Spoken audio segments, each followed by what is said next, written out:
Shalom, shalom, shalom, peuple de Dieu. À partir d'aujourd'hui, nous allons chaque jour introduire une prédication de 7 minutes dans les groupes, et cela chaque jour à partir du soir. Aujourd'hui, nous allons parler sur l'importance des prières de nuit. C'est l'évêque Josué Mutombo, le papa de multitudes. Il y avait un homme qu'on appelait Abraham. Dieu l'a appelé. Dans Genèse 12, verset 7, Abraham a bâti un hôtel à Bethel. Abraham a mouru.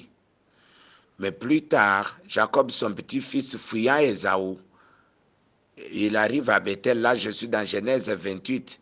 Jacob arrive à Bethel et il s'est dit, je vais passer nuit ici. Il va ramasser une pierre qui va s'en servir pour poser sa tête. Voilà que c'est la nuit que l'Éternel va accomplir ses mystères. Il apparaît à Jacob et il lui dit, j'ai de grandes choses que j'avais promises à Abraham, ton père, et c'est avec toi que je vais cheminer pour l'accomplissement de ces choses. C'était la nuit que Jacob a reçu la grande responsabilité de l'accomplissement de toutes les choses que l'Éternel avait faites comme promesse à Abraham. Vous voyez, des prières de nuit vont nous aider à entrer en contact avec notre destinée. Pour que Néhémie rebâtisse la muraille de Jérusalem, là nous sommes dans Néhémie 2, verset 12. Vers le milieu de la nuit, Néhémie descendit vers le fleuve du dragon, la source du dragon. Néhémie est parti attaquer les dragons au milieu de la nuit. Ne négligeons pas des prières de nuit. Vous pouvez le faire même à 22 heures. Vous pouvez le faire même à minuit. Vous pouvez le faire à 1 heure, à 2 heures. La prière de nuit est très, très importante puisque Naomi dit à Ruth, maintenant je vais t'assurer le repos. Mais pour lui assurer le repos, il lui dit quoi? Il demande à sa belle-fille d'aller passer nuit au pied de Boaz au milieu de la nuit. C'est-à-dire la nuit a été choisie par Naomi comme un temps d'héritage. Si ceux qui veulent posséder l'héritage doivent se souvenir de ce que Jésus disait toujours, veiller et prier. Et si on est la journée, comment on va veiller la journée? La journée, tout le monde travaille, mais quand on dit veiller et prier, en fait, de ne pas tomber dans la tentation, c'est que c'est le moment où on a besoin de dormir et Jésus nous dit de veiller en prière. La prière de nuit a été vraiment un moment très efficace pour la vie de Gédéon. Quand vous lisez dans Juge 6, verset 25, l'Éternel dit à Gédéon de nuit d'aller renverser l'autel de Baal, voyez, et de bâtir l'autel de Dieu et d'utiliser le bois qui a servi à la fabrication du statut de Baal, d'utiliser ces bois-là comme bois mort pour réchauffer, pour brûler les sacrifices à l'autel de Dieu. Voyez-vous? C'est-à-dire, de nuit, l'Éternel envoie Gédéon. Quand vous lisez Juge 7, verset 9, c'était pendant la nuit que l'Éternel a dit à Gédéon d'aller attaquer les adversaires, les Madianites. La nuit, c'était un moment de grande réalisation. L'adversaire vient la nuit, mais nous aussi, nous le renversons la nuit. Hérode a été habitué à tuer ceux qui servaient l'Éternel. Et il visait ceux qui étaient avec Jésus. Vous voyez, quand Jésus était parti prier à la montagne au moment de transfiguration, il était avec Jacques, il était avec Jean, il était avec Pierre. Les trois étaient toujours avec lui. Alors, qu'est-ce que le diable fait? Il s'attaque à Jacques, il le tue. Plus tard, il va arrêter Jean. Mais quand on a arrêté Pierre, l'église a prié nuitamment.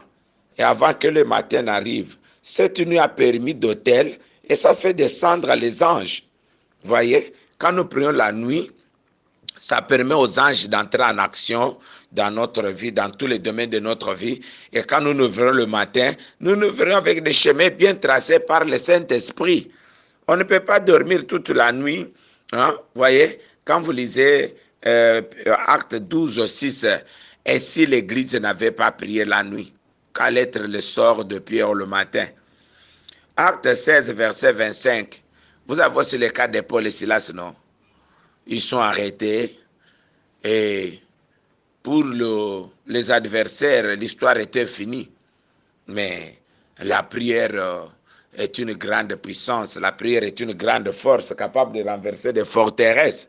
Vous voyez, un homme de prière est capable de tout. Mais les prières de nuit, surtout des prières de nuit faites pour le royaume. Quand nous prions de nuit, nous devons beaucoup plus prier pour le royaume. Prier pour nos communautés, prier pour Papa Fils Akikwit, prier pour tous les collaborateurs de Papa Fils Akikwit, prier pour Papa Paul Alouf, prier pour Papa Sele Ambinza, prier pour Pasteur de la Croix Manyanga, prier pour Pasteur Junior Angamakoso. Tous ces hommes de Dieu-là ont besoin de vos prières. Priez pour le Pasteur Noël, Côte d'Ivoire, priez pour mon fils Kalambaï en Afrique du Sud, priez pour Isaac et Gisèle aux États-Unis. Nous devons prier pour tous ces gens-là. Qu'on ne vous trompe pas. Ils ont besoin de nos prières. Ils ont besoin de nos prières. Notre famille a besoin de la prière. Il y a quelqu'un qu'on doit sacrifier avant que cette année termine. Je profite de cette prière faite à ce moment la nuit pour annihiler la mort. Personne ne va mourir. Toi qui vas me suivre, garde ça, tu ne mourras pas. Et c'est là au nom puissant de Jésus-Christ. Je programme des bénédictions. Je programme des bénédictions à tout le monde qui va me suivre. Dès que tu vas lever tes mains cette nuit pour invoquer l'Éternel, que toutes les bénédictions que l'Éternel avait promises pour cette église puissent t'accompagner. Demain matin, quand tu vas sortir sur ton chemin qui est la gloire, sur ton chemin qu'il n'y ait plus de blocage. Je bénis les amis de Bianda. Je bénis Papa Ladi, je bénis Papa Stallone, je bénis Papa Félix, je bénis Papa Jean-Pi, tous les amis de Bianda, tous les amis de nuit. Je bénis Mamie de Mbinza, je bénis Papa Jean-Pierre à Delvaux. Je bénis Papa, tout le monde, toutes les mamans, tous les papas qui constituent la ceinture de Papa Nkachama à Kikwiti. Que l'Éternel vous bénisse surtout pour votre accueil. Nous avons été accueillis avec beaucoup d'amour. Nous avons expérimenté l'amour des enfants de Dieu. Et je sais que l'Éternel va vous payer. L'Éternel se souviendra de cette église. Et dans cette église-là, l'année prochaine, il y aura des députés, il y aura des ministres, il y aura des directeurs. Je profite de ce moment pour bénir tout le monde. Pour bénir tout le monde. Pour bénir tout le monde. Au nom puissant de Jésus.